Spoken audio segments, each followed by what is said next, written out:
Tak pernah ada ribut puting beliung kat Ipoh, tiba-tiba sampai.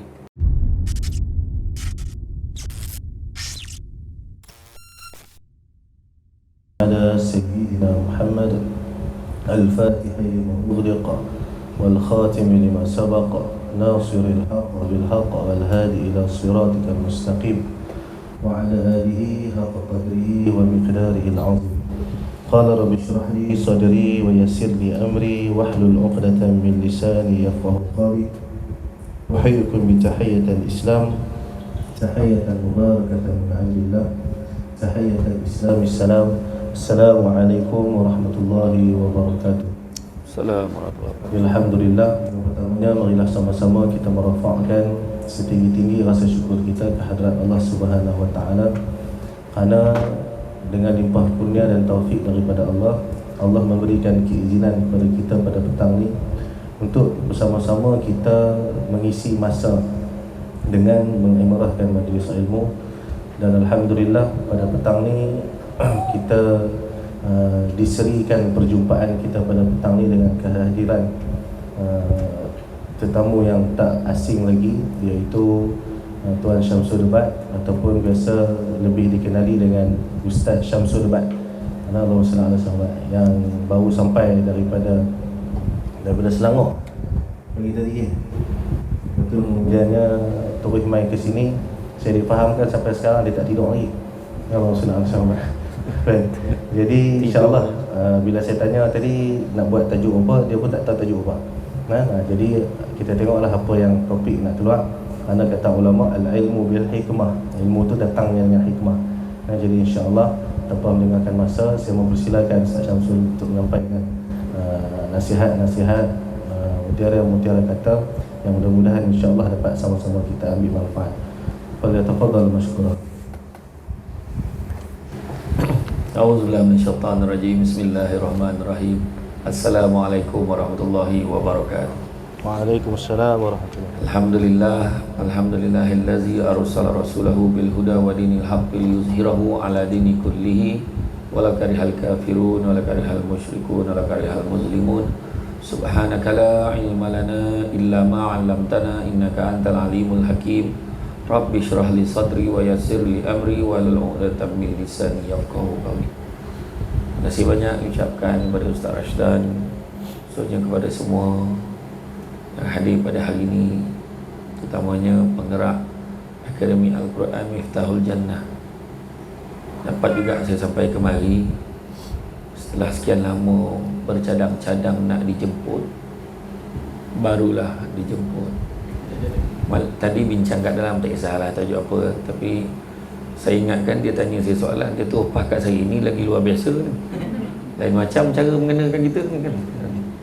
Tapi itulah dia kata ilmu bil hikmah, ada kata tadi kan. Bak kata orang tua-tua dulu nanam tabu di tepi rumah, cabut ubi sampai ke akar.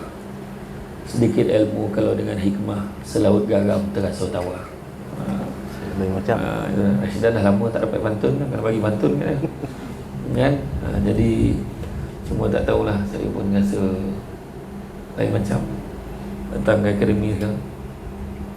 Padang, keris, panah semua ada dalam ni lah sekarang. Dulu tak ada. Cakap Rashdan ni dia bukan akademi memanah apa ni kan. Alhamdulillah saya perhati je tadi, tapi saya tak nak tanya kan. Tapi maknanya adik-adik pun dah ada lah, training dah ada. Dah memanah belum lagi. Kalau memanah mau kau pergi tu kan, comel je adik ni, tengok bagus kan. Jadi hidup kita ni ialah, saya selalu kongsi satu perkara yang paling mudah lah kan. Hidup kita ni nak buat baik je. Hidup kita nak buat baik je. Sebab dalam dunia ni sementara ya. Saya dengan Ustaz Rashdan ni kenal dah lama, dan banyak yang kita belajar daripada manusia ni. Kebanyakan kita, kalau kita bergantung dengan manusia, kita akan kecewa. Bergantunglah pada Allah, hati pun tak sakit.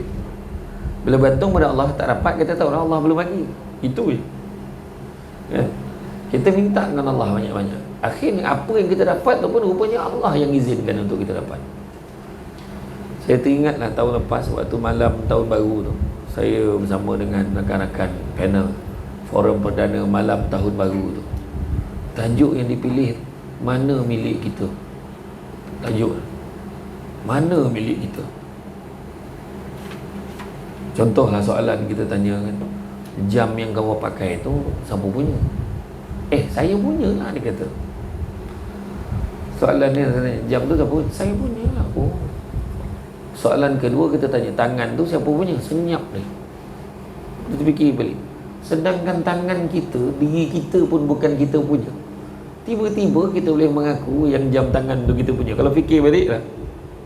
Sebab masa tu kita pilih tajuk tu, kita menginsafi macam mana kita menjangkakan banjir ribut besar ni akan berlangsung di Pahang, Terengganu dan Kelantan, tiba-tiba di Selangor menetas dulu. Tak ada siapa sangka. Tak pernah ada ribut puting beliung kat Ipoh, tiba-tiba sampai. Nampak gulung tu walaupun kecil, bukannya orang kata yang macam cerita Twister yang kita tengok dalam TV tu, Mat Saleh tu, bukan. Tu baru sikit dah heboh, baru terbang signboard heboh. Satu Malaysia heboh. MSU runtuh pokok, habis semua bangunan-bangunannya. Banjir besar di Seri Muda, di Kajang, Ceras, habis banjir. Sedangkan di Kedah, di Kelantan, di Terengganu dah biasa banjir. Mereka banjir tu level dia kalau setakat buku lali tu tak payah sibuk lah, biasa tu kan. Tapi di Seremban kalau banjir buku lali marah dah, tak ada bantuan untuk kami, dia kata. Sebab dia tak biasa banjir kan. Tu sebabnya kalau kita tengok, akhirnya bila kita tengok, barulah kita faham kenapa sahabat-sahabat kita di Terengganu, di Kelantan, mana rumah yang biasa banjir, dia tak ada heboh pun nak beli perabot yang mahal, tak ada pun. Sebab dia tahu akhirnya akan rosak. So mana satu milik kita, akhirnya rosak, tak jadi milik kita pun. Jadi makna kata dalam kesementaraan tu, dunia ni sementara sifatnya, apatah lagi yang ada dalam dunia.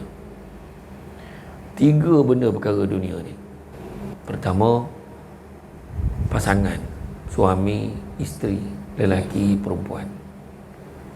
Sementara ya, sampai masa Allah ambil pasangan kita. Tak dia, kita pergi dulu. Melainkan kita sama-sama nak berpimpin tangan menuju yang diredai oleh Allah Ta'ala. Itu yang pertama. Yang kedua, pangkat kedudukan. Lagilah sementara. Siapa berani cakap di jawatan ni jawatan saya? Tak. Kita boleh cakap lah sementara kita pegang jawatan kan, sampai masa pencen. Tak kira lah jawatan setinggi jawatan, 1 kali pangkah mengundi 3 Perdana Menteri depan. Cuba fikir, punyalah sementara jawatan tu kan. Ini pun tak lama lagi dengar nak pilihan raya balik, dengar kan. So macam mana tu nak cakap? Takkan kita tak belajar lagi.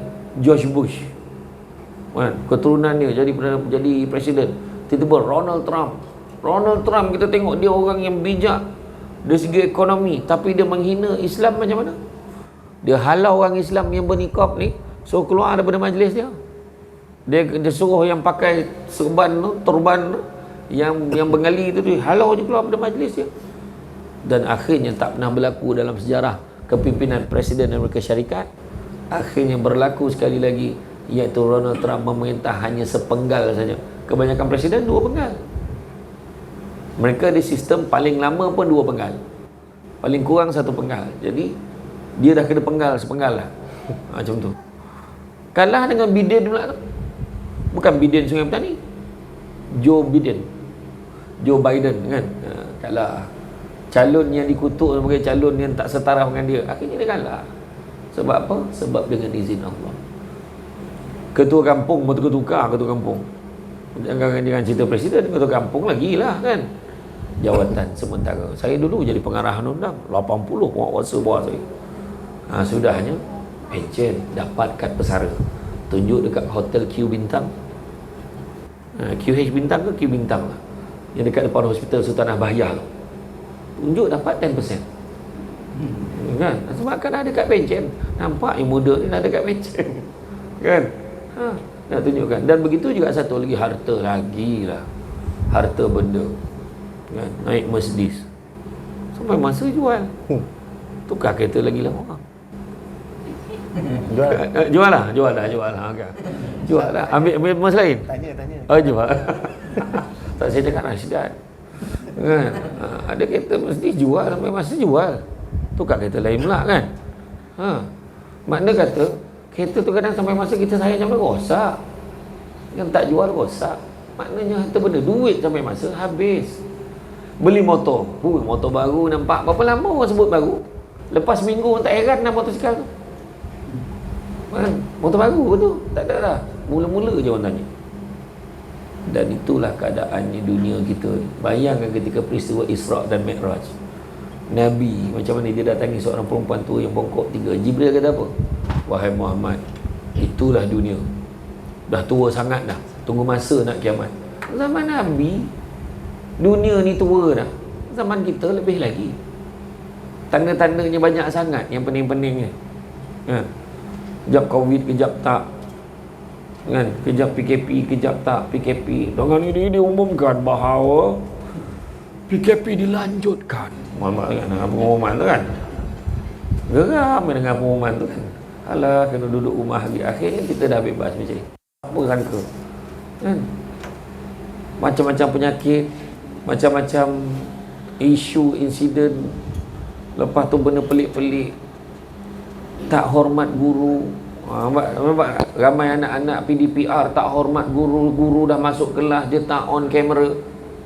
Jiran dengan jiran tak baik. Jiran dengan jiran dah berapa hari berulat mati, baru tahu jiran tu dah mati. Itu tanda-tanda apa tu? Tanda-tanda nak kiamat dah tu. Seorang ibu melahirkan tuannya, tanda-tanda nak kiamat, Nabi kata. Kan? Apa lagi? Seorang yang bodoh dilantik untuk menjaga urusan umum. Tak ada ilmu, jaga urusan umum. Macam mana? Banyak tanda tu. Tu belum cerita lagi dah elok-elok senapang sibuk nak jadi perempuan. Dah senapang lah. Nak jadi perempuan pula. Saja cakap bahasa lain sikit, ya adik-adik tak faham sangat. Ya, tak pening ke kepala kita dekat KLIA pakai jubah sampai depan Kaabah pakai telekung, tak pening kepala kita. Dan dia siap cabar pula tu, tak ada apa-apa jadi pun. Masa tu dekat-dekat dah nak PKP. Waktu PKP pun berlaku. Masa tu banyaklah kita. Saya sendiri pun nak share lah waktu PKP tu. Saya pun rasa macam mana saya nak cakap. Saya waktu PKP, lepas hari ni isytihar PKP yang pertama, hari yang kedua selepas PKP tu saya diminta pergi ke Kuala Lumpur, dah siap surat polis supaya nak shooting macam mana cara nak pakai hand sanitizer, macam mana nak pakai. Saya dengan beberapa ustaz lagi kena pergi. Masa tu saya tak pernah tengok keadaan macam tu. Keluar masuk highway takut sangat rasanya. Sebab kat highway tu tak ada kereta. Highway plus tak ada kereta, bayangkan tu. Saya seorang, lepas tu gelap je. Sebab senja, janganlah lebih kan. Sebab senja, jangan tengok cerita misteri ni banyak sangat kan. Sebab senja tu gelap je kan. Lepas tu tengok daun-daun kering. Kita tak pernah tengok tau suasana tu, daun-daun kering dekat highway. Dan pertama kalinya perasaan saya bila pergi ke tempat ceramah atau tempat recording ni, belum, dah habis belum? Sebab nak balik, kita rasa nak balik cepat. Tak ada fikir nak lepak mana-mana, tak ada nak balik ni. Memang polis cek surat apa semua kan, balik. Sebab kita rasa macam tak tahu apa benda nak turun daripada atas ni. Kita rasa macam seolah-olah kalau itulah dikatakan kiamat, kita rasa nak kiamat lah. Macam itulah ketakutannya manusia pada ketika itu. Pada makhluk yang dia tak nampak kan? Pada makhluk yang bernama COVID-19. Orang Kedah ni dekat sini dia tak faham COVID-19. COVID-19 dia faham. Okay. Cakaplah COVID-19 ni kan. Jadi itulah keadaan dia kita. Tapi manusia ni mudah alpa. Bila masa berlalu dia makin selesa. Dia mula pertikaikan. Kadang dia marah tu, kenapa? Sampai bila nak macam ni? Sebab kita ni kadang-kadang yang kita marah tu bukan masalah lockdown tu. Yang kita marah tu kadang-kadang keputusan dibuat seolah-olah lockdown untuk orang tertentu je. Orang tertentu tak lockdown pula. Contohlah kan. Kadang-kadang Sebab yang bestnya saya berbual dengan sahabat-sahabat di Australia, di Melbourne, bukan Melaka, Melbourne, Cik Ayat kan. Dan kebetulan saya berceramah dekat sana dulu. Kemudian bila balik, saya tanyalah masa tu sebulan sebelum nak Ramadan tahun lepas. Kan masa tu kita lockdown bulan puasa tu, kita dah kena PKP balik kan. Lepas tu raya dah tak boleh pergi. Jadi masa tu saya tanyalah kes dekat Melbourne macam mana. Di Australia kita gempar, Ustaz. Kenapa? Tiba-tiba ada 13 kes baru. 13, bukan 13,000. Tiba-tiba ada 13 kes baru. Kita masa tu 6 ke 7 ribu. Tiba-tiba ada 13 kes baru, Ustaz. Langsung lockdown 5 hari. Ya. Saya pun nak jawab apa? Saya pun jawab lah, kita kat Malaysia 5-6 ribu okey je. Itulah jawapan saya boleh bagi. Dan dia orang tanya saya, lockdown kat Malaysia best kan? Sebab lockdown tak boleh keluar lagi. Tu ayat dia. Itu sebabnya kita ni lambat pulih dulu. Kali pertama kita disiplin. Tapi bila masuk PKP kali kedua tu, kita dah ambil ringan. Cari jalan nak langgar perintah dan arahan dan sebagainya. Lepas tu tukar pula, tak ada dah konsep PKP. Tak ada PKP. Yang mula PKP 1, PKP, lepas tu PKPD. Ada tu PKPB, ada PKPD. Sampai PKPD, lockdown. Ingat lockdown teruk dah. Tiba-tiba kat Selangor PKPD. Aku pun tak tahu masa tu boleh teruk. PKPD ke lockdown lagi teruk? Ya, sudahnya kita tukar PPN 1, Plan Pemulihan Negara, fasa 1, fasa 2, fasa 3. Masa tu ramailah yang cakap, jangan pisahkan kami daripada kedua ibu bapa kami. Benarkan kami rentas negeri. Akhirnya bila dapat PPN fasa 4, semua pergi Langkawi.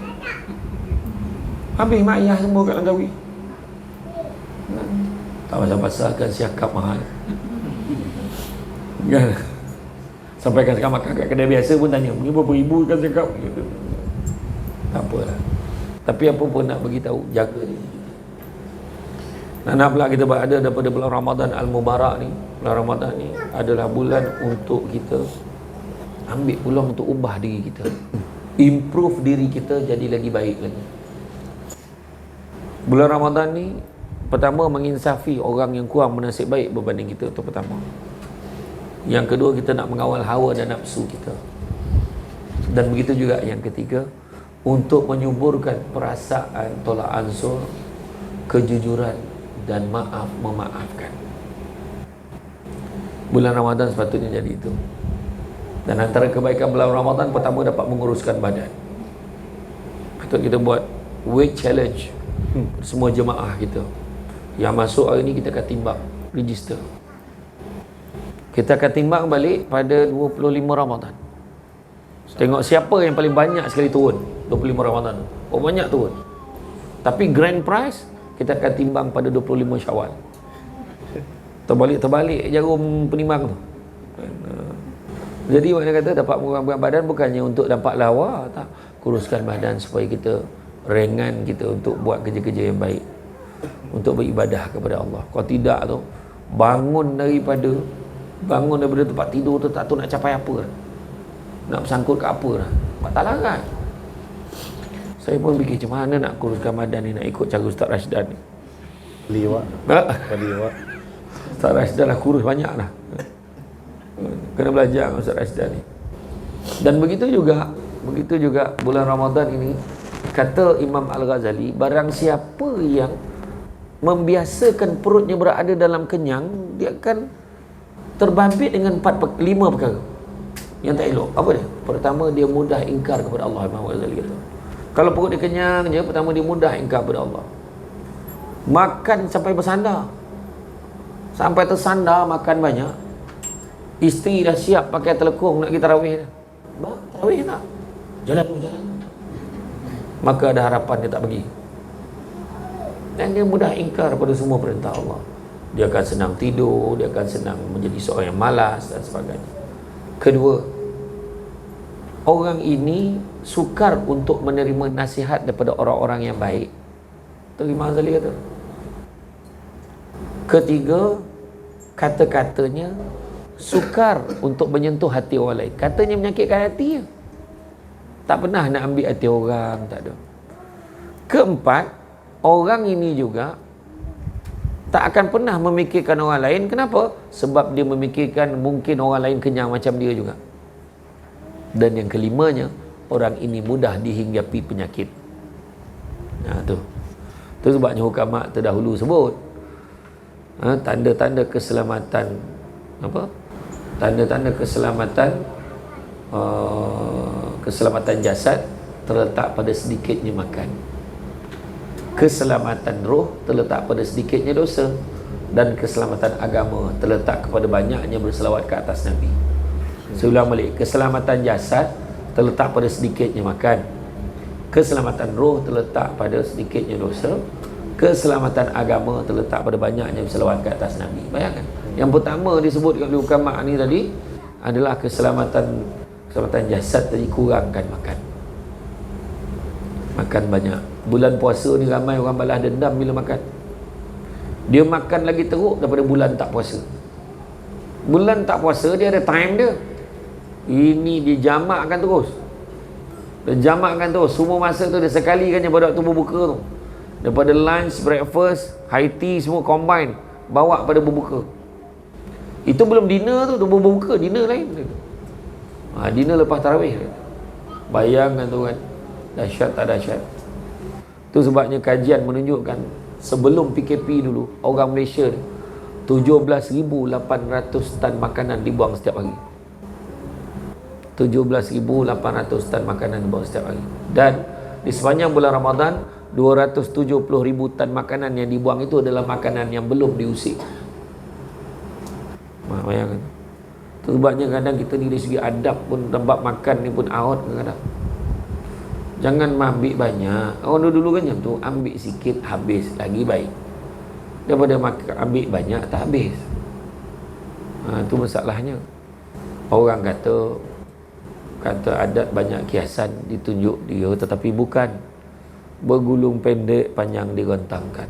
Memang takkan faham kalau tak digontongkan. Ya. Makan sirih berpinang tidak, pinang ada kat Kota Melaka. Makan sirih menganyang tidak, tegah dek budi dengan bahasa. Saya teringat sekali waktu saya dalam perjalanan nak ke akademi. Saya ingat sekali. Saya drive masa tu. Saya dengan sahabat saya drive. Berhenti dekat R&R Tapah. Ada satu restoran makanan segera ayam goreng, ada orang tua rambut putih pakai semata duduk kat luar. Saya tak nak sebut je nama dia sebab dia tak taja ceramah kita. Tu sebab saya sebut dalam keadaan macam, kalau dia taja saya sebut, mana tahu dapat 5 ketul ke.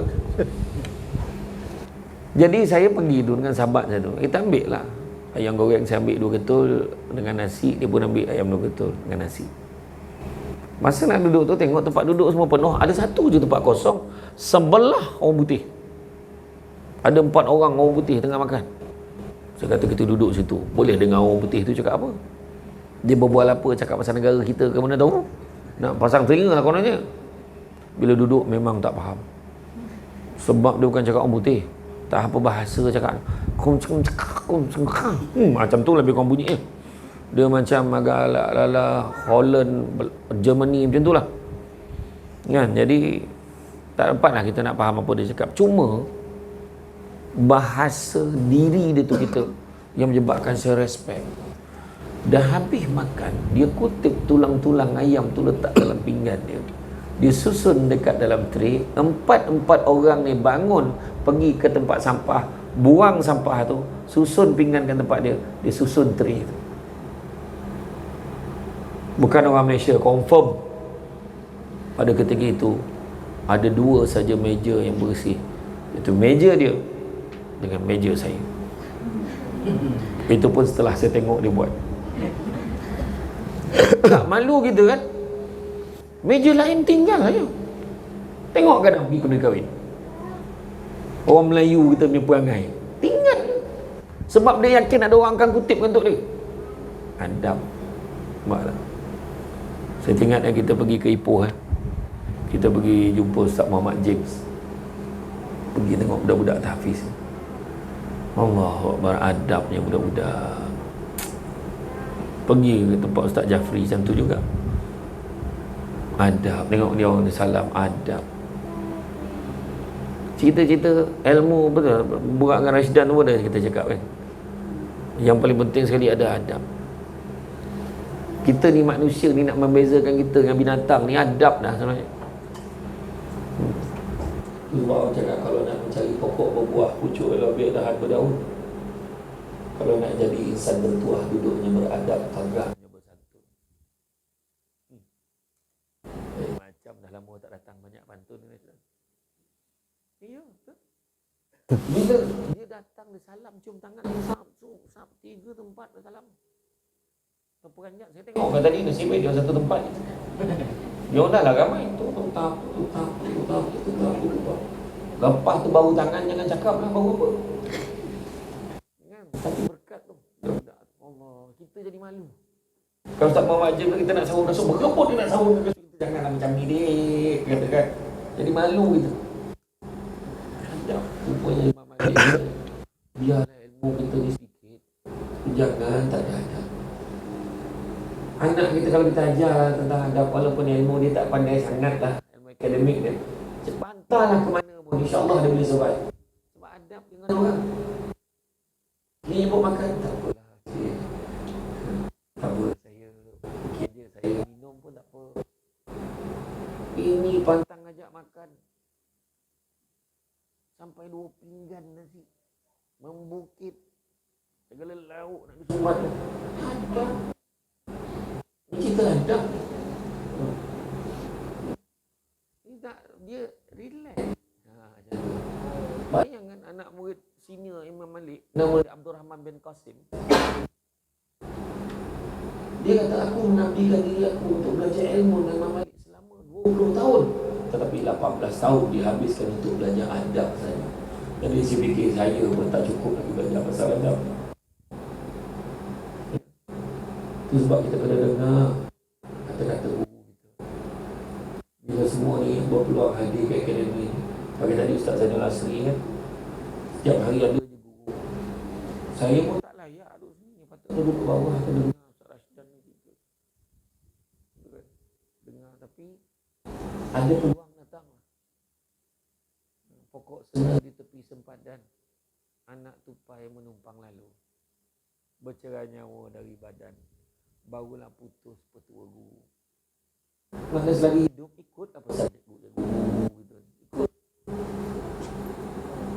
Nak jadi orang itu ikut guru kita pesan, paling tidak peganglah apa orang nak cakap lah. Itu dululah dia kata. Ini adab-adab ni semua dulu. Ni sekarang tak ada, kita modern, straight to the point. Itu orang cakap. Tapi guru kita kata apa? Adab. Jagalah adab. Katalah saya Ustaz Rashdan dengan Ustaz apa nama? Hayat.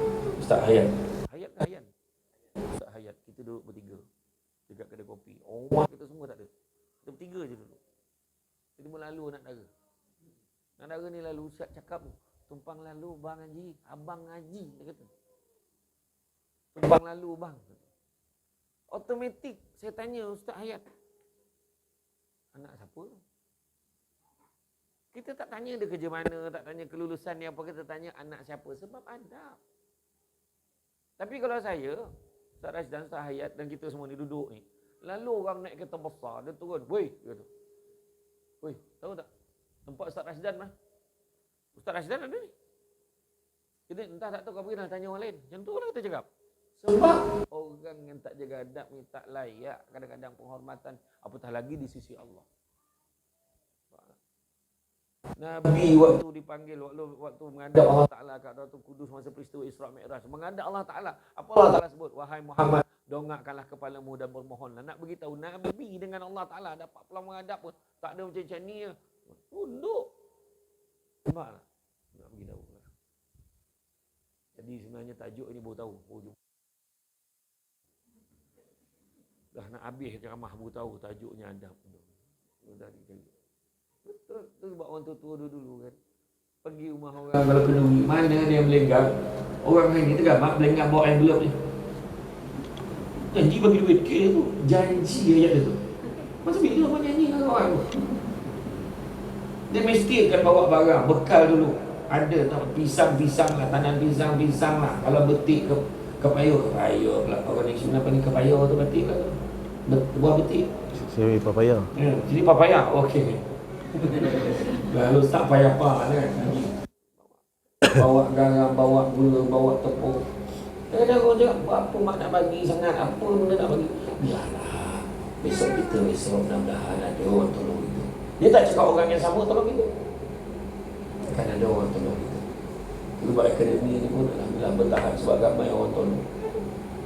Sampai ke hari ni. Semua jaga adab. Nampak anak-anak murid yang bagus-bagus datang. Saya nampak ada muka yang sama datang pada dulu pun ada. Alhamdulillah. Jadi teruskan. Jaga santuni orang yang datang. Yang sekala bagilah envelope ke envelope kosong tu envelope raya. Akademi Mustahil Jannah. Biasa ada pulangan dalam tu ada duit pula bagi kita. Contoh kan. Bagi sampul raya. Tak tahu lah kita sampul debat ada lagi ke tidak tahu lah biasa. Lepas tu ada masyarakat kat keliling ni kita buat kasih sekala buat memang ada lah kan buat masak-masak sikit hantar kat jiran. Contoh kan adab. Kan? Jadi sebenarnya hidup kita ni macam tu je. Jadi tuan-tuan dan puan-puan Allah sekalian. Kita ni sebenarnya macam di dunia ni macam apa R&R kan. R&R. Tak pernah lagi orang berhenti ke R&R cakap. Cantik tu mana minat kalau buat rumah cantik sikit. Tak pernah lagi orang berhenti ke R&R nak buat rumah tak pernah. Walaupun cantik tempat. Banyak ni kawasan lapang ni. Kalau buat rumah tu cantik. Kau gila kau pergi R&R. Tempat latihan rehat ni orang berhenti buang air semayang. Adalah yang makan 2-3 orang. Makan, minum. Ada juga lah. Tapi dia orang tahu. Malahan ada naik bas express tu tak berani turun. Takut kan kena tinggal. Sebab kalau ni nak teruskan perjalanan. Macam itulah hidup kita. Jangan kita leka. Dia hanya perhentian sementara saja. Jadi dalam perhentian sementara, ni bulan Ramadan. Peluang untuk kita. Untuk cover yang sementara. Sebab bulan Ramadan ada satu malam yang lebih baik daripada 1000 bulan, iaitu Lailatul Qadri khairun min alfi syahr. Satu malam boleh cover 83 tahun lebih. Umur kita pun belum tentu dah sampai 83. Ya. Jadi maknanya kata, why not? Cover lah. Ibadah semua-semua. Buat baik banyak-banyak. Boleh sedekah. Nah, tak boleh bagi RM1, bagi RM10. Tak boleh bagi RM10, bagi RM100. Tak boleh bagi RM100, bagi RM1000. Dia terbalik kan. Ini makin lama makin sikit apa hal? Berapa banyak yang kita boleh bagi. Sumbangkan. Mudah-mudahan adalah saham untuk kita. Tak usah risau sangat pasal tanda-tanda Lailatul Qadar. Kita tak pernah dapat lah ustaz, apa buat. Ada rezeki dapatlah. Dan kalau orang tu dapat, dia tak ada heboh dengan orang. Malam tadi kan Lailatul Qadar kan. Alhamdulillah. Tak jambat siapa dia. Malam tadi kan alhamdulillah depan rumah ai. Sujud pokok tu. Di balik petang tu tengok Masjid Bandar Al-Ustaz dah punggah pokok tu. Pokok tu tumbang bukan sujud. Itu semua tu tak payah benda ni kepala. Kita buat aja 10 malam terakhir tu kejar aja semua-semua. Jadi tuan-tuan dan puan-puan rahmati Allah sekalian, saya pun tak adalah nak memanjangkan ceramah saya. Sebab bila ceramah pukul 3 kita bayang sirap selasih. Tak tahu mahal. Mana dia ceramah lagi. Dan saya seronoklah, harapnya ni bukan kali terakhir lah Rashid bagi saya. Ni pun kebetulan pagi tadi kat IPK tu. Program tu patutnya gitu kan, kita masa musim PKP tu, PKPB masa tu kita ada PKPB lah. Cuma satu IPK masa tu kena kuarantin sebab dia ada kes COVID. Jadi so hari ni saya kodok ceramah tu. Tapi tak sangka lah kodok tu ada radio pula. Ada radio Langkawi FM yang cover tadi.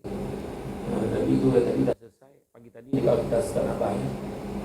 Kemudian dekat IPK ni dekat sini. Petang ni nanti sebelum buka di Masjid Kampung Empah kan. Pokok Senang.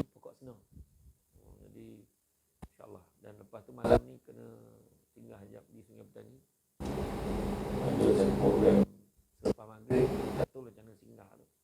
Kemudian ceramah sekejap. Dia kata nak rekod 30 minit saja untuk Haris. Lepas tu terus ke TV Al-Hijrah. Sebab besok pukul 4 pagi program. Ustaz tu terharu sangatlah atas penghargaan yang dibuat tu 4 pagi, ibu perasan dalam jadual tu 4 pagi program jom sahur. Allahu Akbar, tak apalah, doa je lah kan. Buatlah yang baik-baik yang kita boleh ingat baik-baik. Jadi tuan-tuan dan puan sekalian, sepandai-pandai tupai melompat, akhirnya jatuh ke tanah jua. Walaupun perkongsian sudah tamat, mudah-mudahan meresap ke dalam jiwa. Cantik dipandang rumah penghulu, kayu tu okey dari papan. Alang-alang menuntut ilmu, sebuti pasir biarlah jadi intan. Budak-budak bawa galah nak jolok buah berangan. Kalau adalah silap dan salah, dikata tidak, dicaci jangan. Tenang-tenang air di laut, sampan kelok mudik ke Tanjung. Hati terkandang, mulut menyambut, jasa baik, Akademi Miftaul Jannah menjemput, rasa nak junjung. Itu saja daripada saya. Sungguh yang baik itu datang dari Allah SWT, berkurang itu punca kelemahan biasa. Pokok sekayu daun selasih. Thank you, terima kasih. Assalamualaikum warahmatullahi wabarakatuh.